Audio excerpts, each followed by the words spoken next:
Okay, good morning guys, no. So September 1, 2025, no. So malapit na yung Pasko guys dahil September 1, maulan na araw. Ayan. So flex ko lang to sa inyo guys. Ito yung dating ginagamit ko na motor 4 years ago, no. Ito yung Team X at saka ito yung Mio. Ito yung dalawang motor ang ginamit natin nung time na ako lang mag-isa ang gumagawa guys, no. Nagsimula ako mag-technician. Yan po yung gamit natin, yung dalawang motor na yan, no? So yun, pupunta lang tayo guys sa shop namin.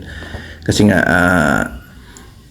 yung shop kasi namin medyo ilang straight pa bago sa bahay namin, no?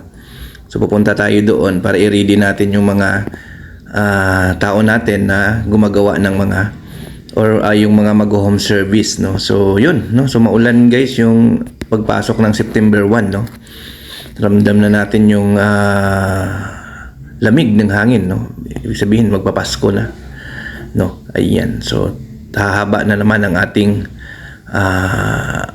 edad, no. So tatanda na naman tayo, no, kasi pag next year another dagdag na naman doon sa ating edad, no. So yun, no, so ganoon talaga kahit maulan, wala tayong magawa, no. So yun, dito tayo guys sa ating shop, no. So nandito na yung mga tao natin, no? Ito na yung driver natin, no, pinaghanda na yung sakyan natin. Yan, dito dalawa sila ni Kuya, no, si Marvin. Ayan. So ito yung shop namin guys, no. Ang shop namin kasi guys, storage lang ito. Wala talaga kaming walk-in, hindi kami tumatanggap ng walk-in. More on home service talaga ang gawa namin, no. So ayan. So nagre-ready na sila, no. So ito yung isang service namin.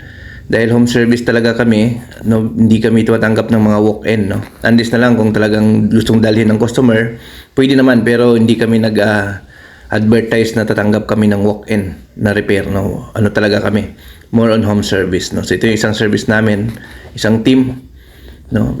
Ang leader dito si Marvin, no, ngayon nasa likuran.